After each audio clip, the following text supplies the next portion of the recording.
రాజ్యాంగ సవరణ బిల్లు వీగిపోయింది. మహిళా రిజర్వేషన్ బిల్లు వీగిపోవడంపై మోదీ అండ్ అమిత్ షా ఆగ్రహం వ్యక్తం చేశారు. మహిళా బిల్లును ఓడించి మీరు సంబరాలు చేసుకుంటారా? విపక్షాల ఆలోచన దేశానికి మేలు చేయదు. ఆ 4 పార్టీలే మహిళా బిల్లును అడ్డుకున్నాయి. వచ్చే ప్రతి ఎన్నికల్లో కాంగ్రెస్ కు శిక్ష తప్పదు. బిల్లు ఓటమిపై అమిత్ షా ఆగ్రహం వ్యక్తం చేస్తే రాహుల్ ఏమన్నారో కూడా చూద్దాం సార్. రాజ్యాంగంపై దాడిని మేము తిప్పికొట్టాం. దేశ ఎన్నికల చిత్రపటాన్ని మార్చేందుకు మోదీ ప్రభుత్వం కుతంత్రమే ఈ బిల్లు. మహిళల పేరుతో ఎన్నికల వ్యవస్థను కూల్చే కుట్ర చేశారు అని చెప్పి రాహుల్ గాంధీ ఆరోపించారు సార్. రేవంత్ రెడ్డి జాతీయ విపత్తును నివారించిన రోజు నల్ల బిల్లుల్ని అడ్డుకునేందుకు ఐక్యంగా నిలిచి పోరాడాయి ప్రతిపక్షాలన్నీ అని చెప్పి రేవంత్ రెడ్డి వ్యాఖ్యానించారు. ఇక స్టాలిన్ విషయానికి వస్తే ఢిల్లీని ఓడించాం, డీలిమిటేషన్ బిల్లు వీగిపోవడం హర్షణీయం, లోక్సభ స్పీకర్ తమిళుల ఆత్మగౌరవాన్ని దెబ్బతీశారు, బీజేపీకి తమిళనాట తావు లేదు అంటూ స్టాలిన్ కామెంట్ చేశారు సార్. ఇక బీజేపీ నాటకాన్ని దేశ ప్రజలు చూశారు. మహిళా బిల్లును డీలిమిటేషన్ తో ముడిపెట్టడంతోనే ఈ బిల్లు వీగిపోయింది అని చెప్పి బీఆర్ఎస్ తరఫున కేటీఆర్ రెస్పాండ్ అయ్యారు సార్. అంటే మొత్తానికి ఈ రాజ్యాంగ సవరణ బిల్లు వీగిపోయింది. అసలు ఎవరిది ద్రోహం, ఎవరిది అన్యాయం, ఎవరిది ప్రహసనం అంటే ఏం చెప్తారు సార్? మీరు కరెక్ట్ గా అన్నారు, రాజ్యాంగ సవరణ బిల్లు అన్నారు. విచిత్రం ఏంటి, ఇది మహిళా రిజర్వేషన్ బిల్లు వీగిపోయింది అని చెప్పి మీడియాలో ప్రచారం చేస్తున్నారు. అసలు మహిళా రిజర్వేషన్ బిల్లు ఆల్రెడీ ఆమోదం పొందిన మళ్ళీ ఎట్లా వీగిపోతుంది? 2023 సెప్టెంబర్ ఐ థింక్ 2023లోనే వీగిపోయింది. సారీ, ఆమోదం పొందింది. 2026 ఇవాళ ఎంత? April 18th, April 16th night 10 గంటలకు మన కరెక్ట్ గా పార్లమెంట్ లో చర్చ నడుస్తున్న సమయంలో నోటిఫై చేశారు. ఆల్రెడీ పార్లమెంట్ ఆమోదం పొంది నోటిఫై చేసిన బిల్లు మళ్ళీ ఎట్లా వీగిపోతుంది? అందువల్ల వీగిపోయింది 131st కాన్స్టిట్యూషనల్ అమెండ్మెంట్, 131వ రాజ్యాంగ సవరణ మాత్రమే. ఎందుకంటే 3 బిల్లులు నిన్న పార్లమెంట్ లో ప్రవేశపెట్టారు. ఒకటి 131st కాన్స్టిట్యూషనల్ అమెండ్మెంట్ యాక్ట్ మొదటిది, రెండవది డీలిమిటేషన్ బిల్ 2026 రెండవది, మూడవది union territories laws amendment bill మూడవది. ఫస్ట్ది ఓటింగ్ పెట్టడంతోనే వీగిపోయింది. 2/3 మెజారిటీ కావాలి, ఎందుకంటే అది కాన్స్టిట్యూషనల్ అమెండ్మెంట్ కనుక. మిగతా 2 50% ఉన్నా సరిపోతుంది, కానీ మొదటిది లేకపోతే మిగతా రెండింటికి వాల్యూ లేదు, లింక్ అవి. అందువల్ల రెండింటిని కేంద్రమే విడ్రా చేసుకుంది. అందువల్ల ఓటింగ్ జరిగింది ఒక్క దానిపైన, అది కూడా 131st కాన్స్టిట్యూషనల్ అమెండ్మెంట్. ఏంటి మరి ఈ 131st కాన్స్టిట్యూషనల్ అమెండ్మెంట్? ఇది మహిళా రిజర్వేషన్లో ఇష్యూనే కాదు. ఇది 131st కాన్స్టిట్యూషనల్ అమెండ్మెంట్ ఏంటి? ఇందులో ఏముంది అంటే, ఇది తర్వాత ఇది కనుక పాస్ అయితే delimitation bill, union territories laws amendment bill కూడా లింక్డ్ అయ్యి పాస్ అయ్యింది. అప్పుడు ఏంటి ఈ 3 బిల్లుల సారాంశం ఏంటంటే, ఒకటి ఇప్పుడు 543 సీట్స్ ఉన్నాయి, దాన్ని 850కి పెంచడం. అందులో 815 or 816 రాష్ట్రాలకు, 35 కేంద్రపాలిత ప్రాంతాలకు. ఇది మొదటిది. రెండవది డీలిమిటేషన్ పైన ఫ్రీజ్ ఉంది. అంటే 2001లో వాజ్పేయి ప్రభుత్వ హయాంలో వచ్చిన సవరణ ప్రకారం అది మీకు 25 years వరకు సీట్ల పెంపు ఉండకూడదు, సీట్ల పునర్విభజన ఉండకూడదు. అంటే both allocation of seat among states and drawing of boundaries of the state or the constituency with in the state. ఈ రెండు 2026 వరకు ఫ్రీజ్ ఉంది. ఆ ఫ్రీజ్ను తొలగించడం. 3, డీలిమిటేషన్ ప్రక్రియకు ఎప్పుడైనా ఆఫ్టర్ ఎవ్రీ సెన్సెస్ డీలిమిటేషన్ అని రాజ్యాంగంలో ఉంది. దీన్ని తీసేసి లేటెస్ట్ సెన్సెస్ ఆధారంగా డీలిమిటేషన్ చేపడతారు. ఇక ముందు పార్లమెంట్ బై లా డిసైడ్ చేస్తుంది ఏ సెన్సెస్ డీలిమిటేషన్ ఎప్పుడు చేపట్టాలి అని. ఈ మార్పులు తీసుకురావాలని ఈ బిల్లుల సారాంశం. ఇందులో మహిళల సమస్య లేదు ఎక్కడ. మరి ఈ 3 బిల్లుల వల్ల ఎందుకు మరి ప్రమాదం ఏంటి? ఈ ప్రమాదం ఏంటిదో తెలిస్తే ఈ వీగిపోవడం వల్ల దేశానికి మంచి జరిగిందా నష్టం జరిగిందా అర్థమవుతుంది. ఈ వీగిపోవడం వల్ల మహిళల రిజర్వేషన్లు అమలు చేయలేకపోతున్నాం, అందువల్ల దేశానికి నష్టం జరుగుతున్నది బీజేపీ వాదన. అది పచ్చి అబద్ధం. ఎందుకంటే మీరు మహిళా రిజర్వేషన్లు అమలు చేయడానికి ఈ కాన్స్టిట్యూషనల్ అమెండ్మెంట్ రూట్ అవసరమే లేదు. మీకు సింపుల్గా 2023లో ఆమోదించబడిన రాజ్యాంగ సవరణ బిల్లు ఉంది మహిళా రిజర్వేషన్ల కోసం. దాంట్లో అప్పుడు ఏం చేశారంటే ఆర్టికల్ 334A చేర్చారు. ఆర్టికల్ 334A చేర్చి ఏం చేశారంటే నెక్స్ట్ సెన్సెస్ తర్వాత జరిగే డీలిమిటేషన్తో మహిళల రిజర్వేషన్ అమలు లింక్ చేశారు. ఆ లింక్ తీసేసి మళ్ళీ ఒక సవరణ బిల్లు తెస్తే అంటే 2023లో ఆమోదించిన దానికి ఒక అమెండ్మెంట్ తెచ్చి ఆ 334A క్లాస్ను గనక డిలీట్ చేసేస్తే మహిళా రిజర్వేషన్లు రేపు ఇవాళ నుంచి అమల్లోకి వస్తాయి. ఏమీ తేడా లేదు. తర్వాత మళ్ళీ సీట్లు పెరిగినప్పుడు మళ్ళీ అందులో కూడా వంతులు వస్తాయి. ఈ చిన్న పని చేస్తే మహిళా రిజర్వేషన్లు అయిపోతాయి. కాన్స్టిట్యూషన్ అమెండ్మెంట్ రూట్ ద్వారా దాన్ని లింక్ చేసి కాన్స్టిట్యూషన్ అమెండ్మెంట్ వీగిపోయింది కనుక మహిళా రిజర్వేషన్లు ఆగిపోతాయన్నది పచ్చి అబద్ధము, నాటకం అది. సో అందువల్ల ఇక మరి కాన్స్టిట్యూషన్ అమెండ్మెంట్ వల్ల వచ్చే ప్రమాదం ఏంటి? మొదటి ప్రమాదం ఈ 850 సీట్స్ ఎలా కేటాయిస్తారు? ఎలా కేటాయిస్తారంటే అమిత్ షా అంటాడు ప్రతి రాష్ట్రానికి 50% పెరుగుతాయి. ఇప్పుడు 543 ఉన్నాయి కనుక మళ్ళీ 272 అంటే 815 అవుతుంది అంటాడు. ఇది ఓవరాల్గా హామీ ఇచ్చాడు. బిల్లులో ఎక్కడా లేదు. మరి బిల్లులో ఉండొచ్చు కదా. బిల్లులో ఎక్కడా లేకుండా ఓవరాల్గా ఇచ్చిన హామీని ఎలా నమ్ముతారు? నేను ఇదివరకు కూడా ఉదాహరణ నిన్న కూడా చెప్పాను.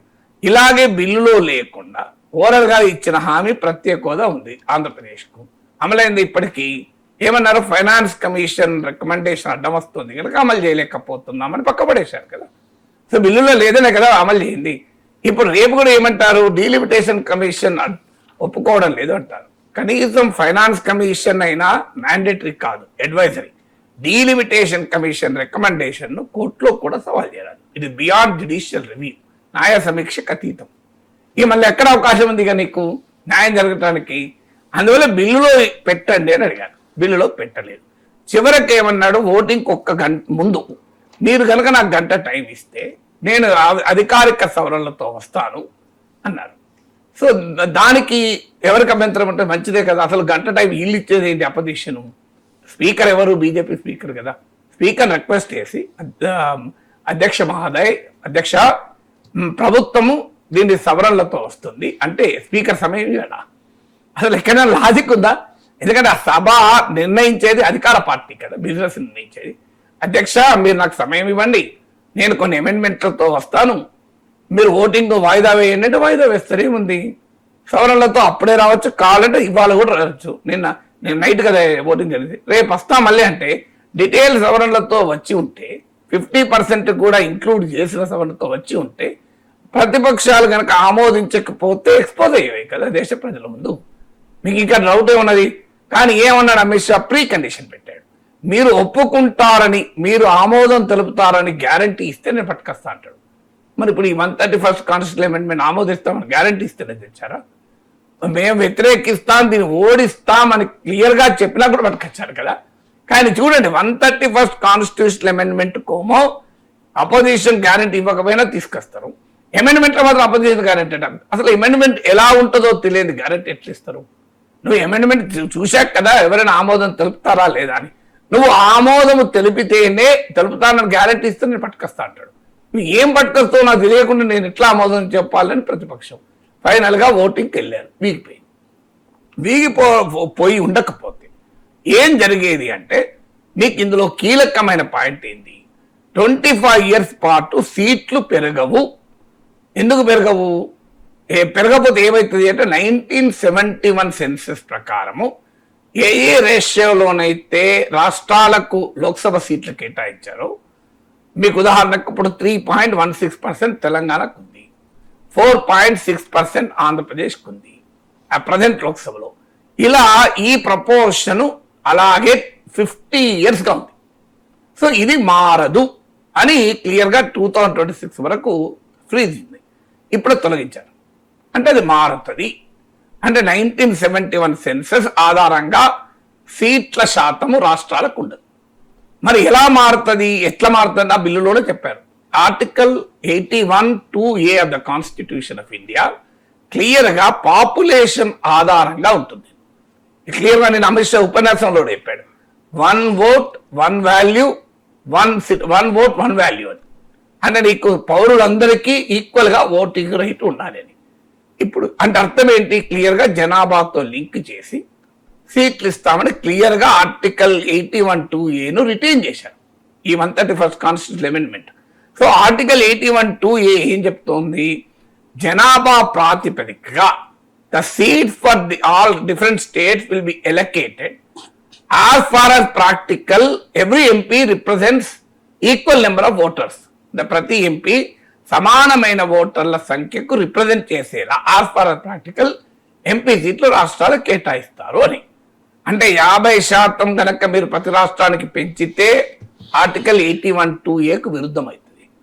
మీరు ఆర్టికల్ 81(2)A ప్రకారం పాపులేషన్ తో ఒక రాష్ట్రానికి వచ్చే లోక్సభ సీట్లు డిసైడ్ చేస్తే 50% పెంచరాదు. ఈ కాంట్రడిక్షన్ క్లియర్ గా ఉంది కదా. నిజంగానే ప్రభుత్వానికి చిత్తశుద్ధి ఉంటే ఈ ఆర్టికల్ 81(2)Aను డ్రాప్ చేసి పాపులేషన్ తో లింక్ ఉండదు, ప్రజెంట్ ప్రపోర్షన్, చిన్న amendment, the existing proportion of seats in parliament to different states will be retained అని రాశారనుకోండి, సమస్య లేదు కదా. The present proportion of seats for every state, అంటే రాష్ట్రాలకు ప్రస్తుత లోక్సభలో ఉన్న నిష్పత్తిలోనే సీట్లు పెరుగుతాయి అని రాశారనుకోండి, ఇక ప్రాబ్లమే లేదు. అది రాయకుండా నీవు జనాభాతో లింక్ చేసి నేను 50% ఇస్తా అంటారు, నిజంగా ఇవ్వరాదు.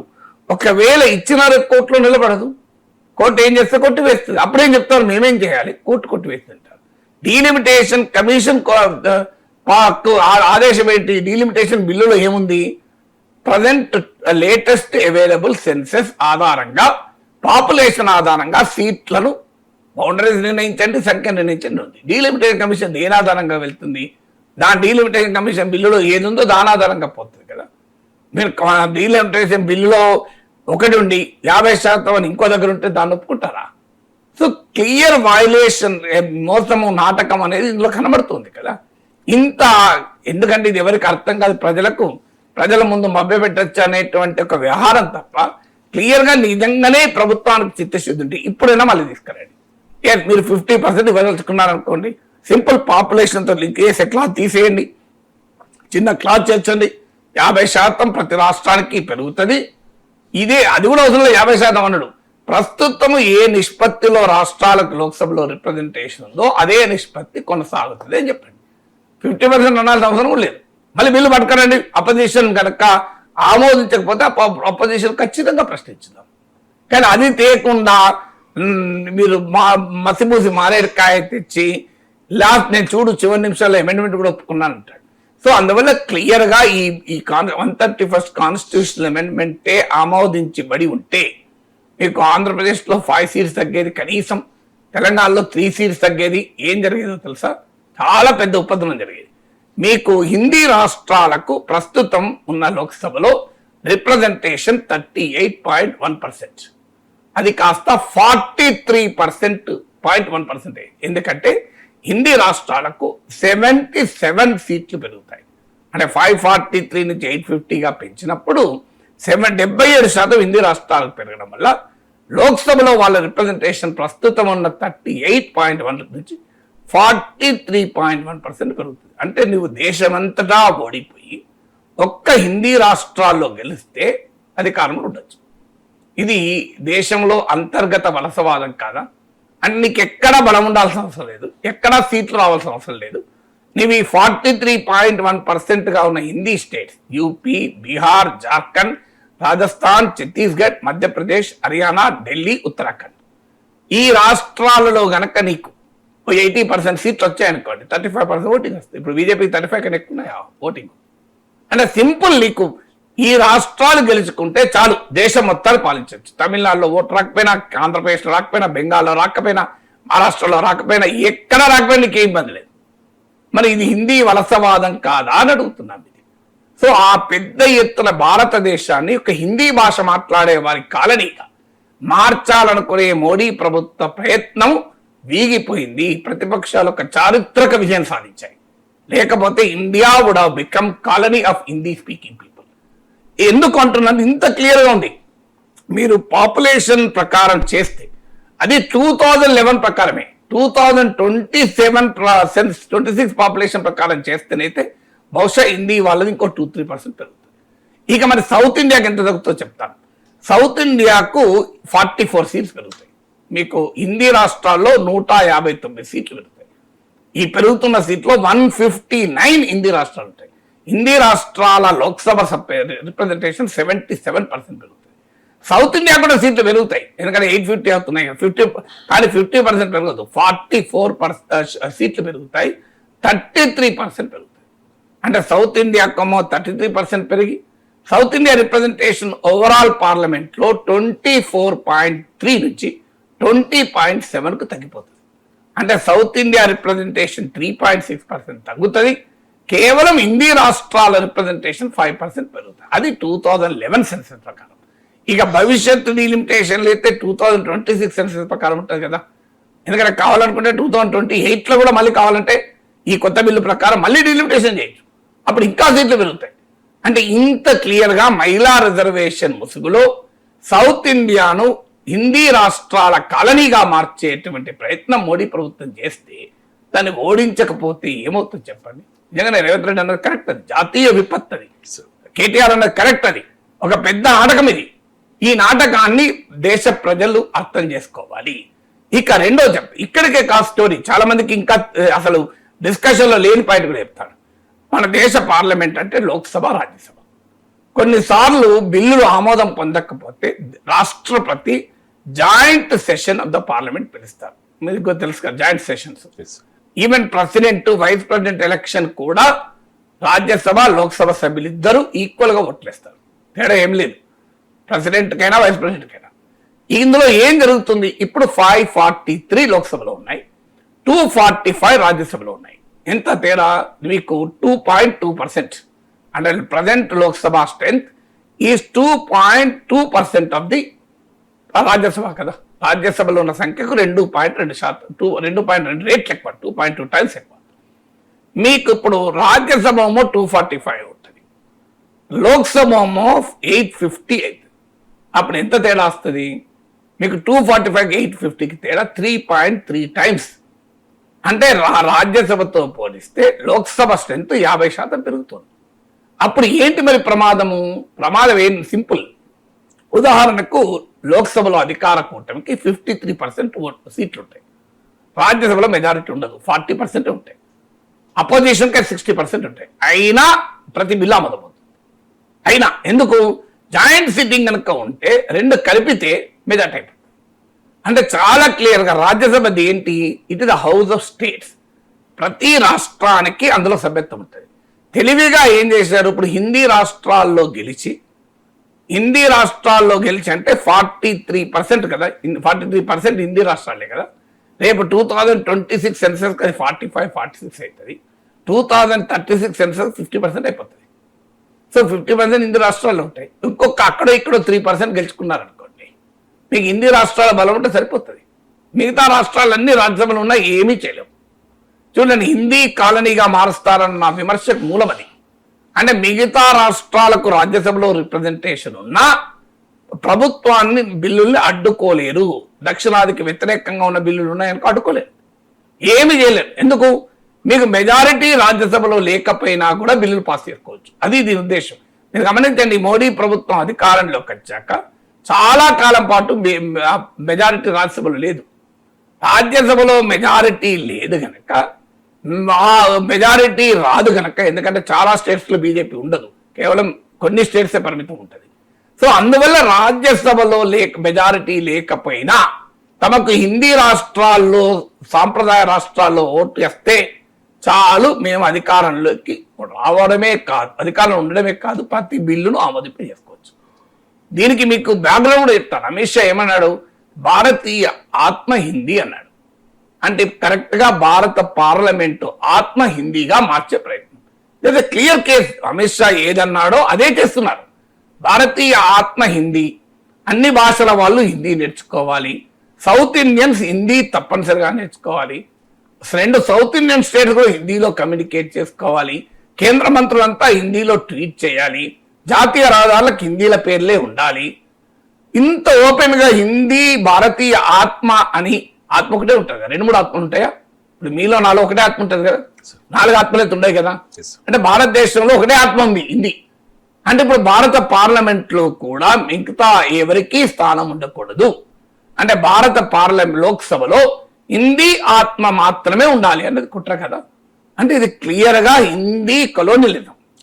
ఒక ఈ 131st కాన్స్టిట్యూషనల్ అమెండ్మెంట్ ఓడించడం ద్వారా హిందీ వలస దేశంగా హిందీ భాష మాట్లాడే వారికి ఒక కాలనీగా ఇండియాను మార్చే ప్రయత్నం ఇది. పై కనబడకపోవచ్చు దీని లోతుల. దీన్ని జాగ్రత్తగా షుగర్ కోటింగ్ చేశారు. మహిళా రిజర్వేషన్ ముసుగు తొడిగారు, అంటే ఏమీ కనబడకుండా. కానీ దీంట్లో ఉన్న అంతర్గతంగా ఉన్న వ్యవహారం ఇది కదా. ఆల్రెడీ మీకు ఇది ఇంకో ప్రమాదం. నాకేం హిందీ మీ వల్ల కోపం లేదు. ఐ లవ్ హిందీ స్టేట్స్, దానికి ఏం ప్రాబ్లం లేదు. కానీ దేశానికి మంచిదా అని అడుగుతున్నాను. ఆయన patriotic Indian, is it good అంటున్నా. ఇప్పుడు పాకిస్తాన్లో ఏం జరిగింది? పాకిస్తాన్ ఆత్మ ఉర్దూ మాత్రమే అని పాకిస్తాన్లో ఉన్న ఇస్లామిక్ పాలకులు నిర్ణయించుకొని బంగ్లాదేశ్లో బెంగాలీ భాష మాట్లాడితే బెంగాలీ సంస్కృతి, బెంగాలీ కల్చర్ను సహించలేకపోయారు. బలవంతంగా బంగ్లాదేశ్ అప్పటి తూర్పు పాకిస్తాన్ పైన బెంగాలీ రుద్దారు. ఏం జరిగింది? ఉర్దూ రుద్దారు. అప్పటి తూర్పు పాకిస్తాన్, ఇప్పుడు బంగ్లాదేశ్ జాతీయ గీతం కూడా బెంగాలీలో ఉంటారు, రవీంద్రనాథ్ ఠాగూర్ రాశారు. బంగ్లాదేశ్ పైన ఉర్దూ రుద్దితే బంగ్లా జాతీయవాదం పుట్టి బెంగాలీ భాష మాట్లాడే తూర్పు పాకిస్తాన్ ప్రజలు తిరగబడితే ఉర్దూ భాష మాట్లాడే పాకిస్తాన్ సైన్యం ఊచకోత కోశారు. మామూలు ఊచకోత కాదు, ఉర్దూ డామినేషన్తో బెంగాలీ కవులను, కళాకారులను చంపేశారు. లక్షలాది మందిని చంపేశారు. అప్పుడు తూర్పు పాకిస్తాన్ కాస్త బంగ్లాదేశ్కి ఏర్పడింది. ఫలితం ఏంటి? ఇవాళ పాకిస్తాన్ రెండుగా డివైడ్ అయింది. ఇవాళ బెలూచిస్తాన్ వాదన ఏంటి? సింధు వాదన ఏంటి? మీకు వారి గొడవ ఏంటి? వాళ్ళ గొడవ వల్ల ఈ పంజాబీ డామినేషన్, ఉర్దూ డామినేషన్ కదా. పంజాబ్ రాష్ట్రం నుంచి వచ్చే రాజకీయ నాయకులు, సైన్యం వాళ్ళు డామినేట్ చేస్తారు. ఒక భాష మాట్లాడు. ఇంకో ఉదాహరణ చెప్తారు. శ్రీలంకలో తమిళ భాష మాట్లాడే ప్రజలు జాఫ్నా ఈ ప్రాంతంలో ఉన్నారు. కానీ మెజారిటీ ప్రజలు సింహళ భాష మాట్లాడతారు. కనీసం మన దగ్గర ఈ మెజారిటీ ప్రజలు హిందీ మాట్లాడరు. 40% హిందీ. అది కూడా హిందీ ఒకటే కాదు, అనేక డైలెక్ట్స్ హిందీలో కలుపుకున్నారు. సో మీకు శ్రీలంక చెప్తాను. శ్రీలంకలో సింహళ ఏమన్నారు? శ్రీలంక ఆత్మ సింహళ భాషే, అందరూ సింహలే మాట్లాడాలి అంటూ తమిళ్ కల్చర్ను, తమిళ్ లాంగ్వేజ్ను, తమిళ్ లాంగ్వేజ్ అండ్ కల్చర్ను దశాబ్దాల పాటు అణచివేస్తే శ్రీలంకలో ఏం జరిగింది? అంతర్యుద్ధం జరిగింది. ఎక్కడ సివిల్ వార్ వచ్చింది, liberation of tigers of Tamil Eelam వచ్చింది. సో ప్రత్యేక తమిళ రాష్ట్రం దేశం కావాలనే డిమాండ్ వచ్చింది. ఎంత ప్రమాదకరని అనేది ఒక ప్యాట్రియాటిక్ ఇండియన్, ఒక దేశభక్తియుత భారతీయునిగా చెప్తున్నాను. హిందీ మీద వ్యతిరేకత కాదు.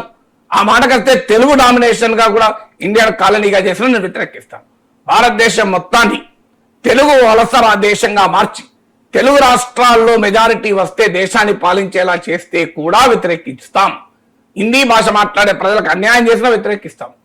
ఎందుకంటే దేశ సమైక్యతకు సంబంధించింది. మన ఇంత గొప్ప భారతదేశం ఐక్యంగా ఉండాలని కోరుకుంటాం. ప్రపంచమంతటా మీకు ఎక్కడైనా ఈ దేశం మాకే చెందుతుంది అని ఒక చిన్న వర్గం గనక ఈ దేశాన్ని మేమే పాలించాలని ఒక చిన్న వర్గం భావిస్తే ఆ దేశం విడిపోతుంది అనటానికి ప్రపంచవ్యాప్తంగా ఉదాహరణలు. అలాంటి పరిస్థితి పాకిస్తాన్కు పట్టిన పరిస్థితి, శ్రీలంకకు పట్టిన పరిస్థితి నా దేశానికి పట్టకూడదు గనక ఈ 131st కాన్స్టిట్యూషన్ అమెండ్మెంట్ వీగిపోవాలని కోరుకున్నాం.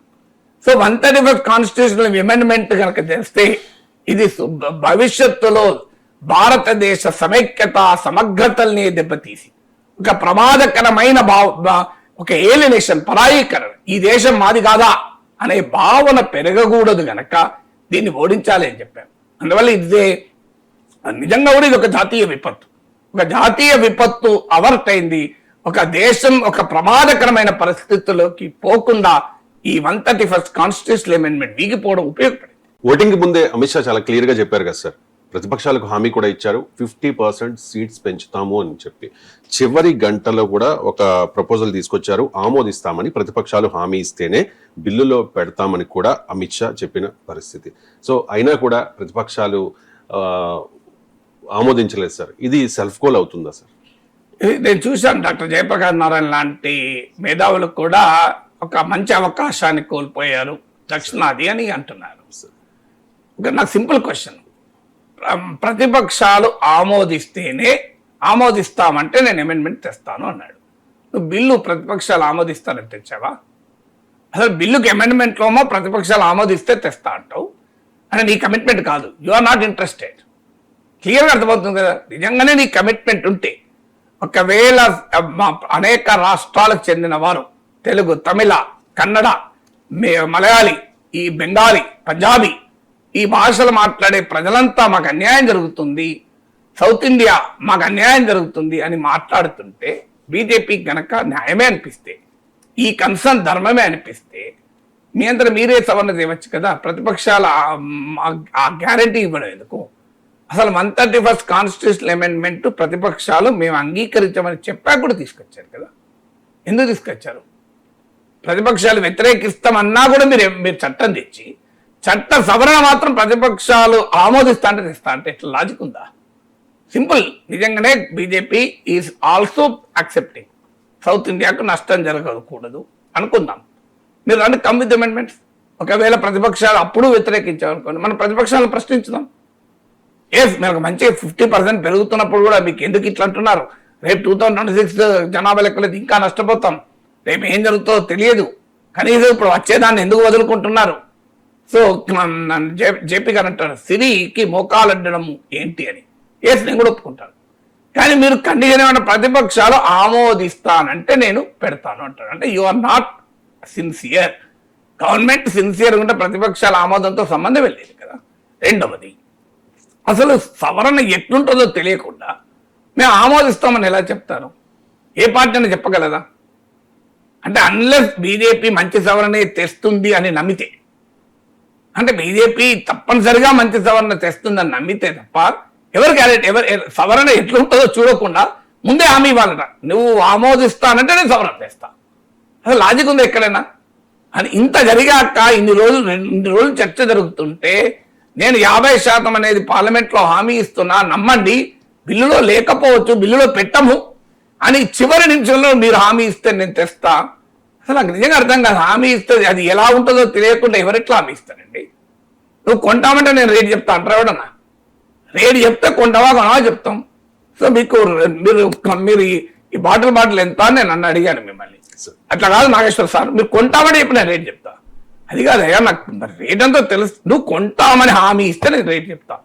నేను హామీ ఇచ్చాను అనుకోండి 5,000 రూపాయలు లీటర్, మీరు అంటే నేనే చేయాలి. మీరు హామీ ఇచ్చావు కదా 5,000 నువ్వు అంటావు. నువ్వు నాకు రేటు తెలిస్తే కదా నేను కొంటా నాకు లేదా?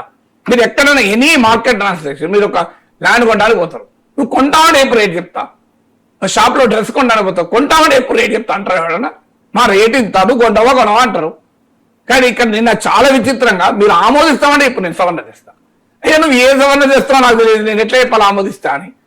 నువ్వు సవరణ నిజంగానే మేము అన్నట్టు 50% ఉంటే అప్పుడు ఆమోదిస్తారా లేదా తేలిపోతుంది కదా. పోయి ఆమోదించారు, ఏం జరుగుతుంది ఇంతకన్నా ఎక్కువ? నిజంగానే ప్రభుత్వానికి చిత్తశుద్ధి ఉంటే మీరు 50% తీసుకొచ్చి పెట్టి అందులో బిల్లులో పార్లమెంట్ ముందుకు పట్టుకొస్తే, ఇంకో మేము అమెండ్మెంట్ కూడా చేశాం. మీరు ఏదైతే అన్నారో మీకు 50% ఉండాలని ప్రతి రాష్ట్రానికి 50% గ్యారంటీ ఇస్తాం. లేదు, అది కూడా అవసరం లేదు. ప్రస్తుత లోక్సభలో ఒక్కొక్క రాష్ట్రానికి ఏ నిష్పత్తిలో సీట్లు ఉన్నాయో అదే నిష్పత్తిలో సీట్లు ఉంటాయి. ఇది నరేంద్ర మోడీ ఇచ్చిన హామీయే కదా పార్లమెంట్లో.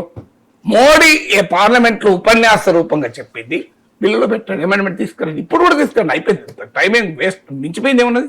బెంగిట్ టుడే అపోజిషన్ వ్యతిరేకించాలనుకోండి, జేపీ గారు అన్నట్టు కరెక్ట్, సెల్ఫ్ గోల్ అవుతుంది. సిరి వస్తున్న మొక్కలు అన్నట్టు అవుతుంది. సిరే లేదాడా? సిరి తెస్తామంటే మీరు ఒప్పుకుంటే సిరి తెస్తా అంటాడు. అరే ఒప్పుకుంటే సిరి తెచ్చిన ఏంటి? నాకు నిజంగా అర్థం కాని అంశం. పోనీ ప్రతిపక్షాలు ఆమోదిస్తే ఆమోదించవు, నువ్వు పట్టుకురావడానికి అఫీషియల్ అమెండ్మెంట్ ప్రతిపక్షాలు ఆమోదం అవసరమా? ప్రతిపక్షాలు ఒప్పుకుంటేనే వ్యవసాయ చట్టాలు తెచ్చావా? ప్రతిపక్షం ఒప్పుకుంటేనే కాన్స్టిట్యూషన్ అమెండ్మెంట్ వచ్చిందా? ప్రతిపక్షాలు ఒప్పుకున్నా ఒప్పుకోకపోయినా నీ వైఖరి చెప్పు, ఒప్పుకుంటే ఒప్పుగా తేలుతాయి కదా. సో అందులో ఇంకొక విచిత్రం ఉంది. ఆర్టికల్ 81(2)A డిలీట్ కాకుండా మీరు 50% తెచ్చినా కోర్టులో నిలబడదు. తెలివిగా అదే. అంటే మీకు అందులో తీసుకొచ్చి రేపు కోర్టులో నిలబడకుండా చేసి మేమేం చేయాలి, కోర్టులో నిలబడలేదని చెప్పడం కదా. నీ పాపులేషన్తో లింక్ చేస్తున్నది. అంటే ఒక్కొక్క రాష్ట్రానికి ఏ రకంగా సీట్లు ఉంటాయనేది పాపులేషన్ నిర్ణయిస్తుంది అని ఒకవైపు చెప్తూ, అందుకు భిన్నంగా నేను పాపులేషన్తో సంబంధం లేకుండా 50% పెంచుతా అంటే ఎట్లా సాధ్యమవుతుంది? బిల్లు కోర్టులో నిలబడుతుందా? రేపు నిజంగానే ప్రభుత్వం చేస్తుంది, ఏమైతే కోర్టు కొట్టేస్తుంది. కోర్టు కొట్టేటప్పుడు ఏమంటారు, మేమేం చేయాలి, కోర్టు కొట్టేసింది, మేం కాదు కదా తప్పు చేసింది అంటారు. సో ఇది నేపం కోర్టు మీద పెట్టినారు కదా. మీకు సింపుల్ క్వశ్చన్, మీరు పాపులేషన్ అనే లింక్ ఉన్నది డిలీట్ కావాలి. అది డిలీట్ అయితేనే అంటే ఆర్టికల్ 81(2)A యాజ్ ఇట్ ఈస్గా రిటైన్ చేసి మీరు అంటే పాపులేషన్తో లింక్ చేసి మీరు 50% ఇవ్వడం అనేది సాధ్యం కాదు. ఇచ్చినా కోర్టులో నిలబడరు. ఎందుకంటే జనాభా నిష్పత్తిలో సీట్లు ఉంటాయంటే జనాభా సౌత్ ఇండియాలో జనాభా తగ్గింది, నార్త్ ఇండియాలో పెరిగింది కదా. ఆటోమేటిక్గా నేను ఇంతకుముందు చెప్పినట్టు హిందీ రాష్ట్రాలకు 77% పెరుగుతాయి జనాభా ప్రాతిపదికిస్తే, సౌత్ ఇండియాలో 33% పెరుగుతాయి. మీరు 50% వ్యక్తి ఇవ్వగలుగుతారు జనాభా ప్రాతిపదిక చేస్తే. సింపుల్ లెక్క. జనాభా ప్రాతిపదికగా గనక సీట్లు కేటాయిస్తే ఆర్టికల్ 81(2)A ప్రకారము, ఈ బిల్లులో ఉన్న దాని ప్రకారము 159 సీట్స్ హిందీ రాష్ట్రాల్లో పెరుగుతాయి, 44 సీట్స్ సౌత్ ఇండియాలో పెరుగుతాయి. హిందీ రాష్ట్రాల్లో 77% పెరుగుతుంది, సౌత్ ఇండియాలో 33% పెరుగుతాయి. 50% పెరిగే స్కోపే లేదు కదా. 50% నువ్వు రాసేవనుకోండి కోర్టులో నిలబడదు, పరస్పర విరుద్ధమైనవి కదా.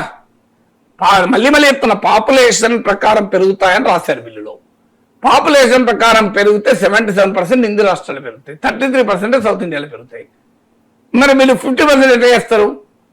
అది చెప్పాలి. దానికి చేయాలంటే ఒకటే పద్ధతి, పాపులేషన్తో లింకును తీసేయాలి.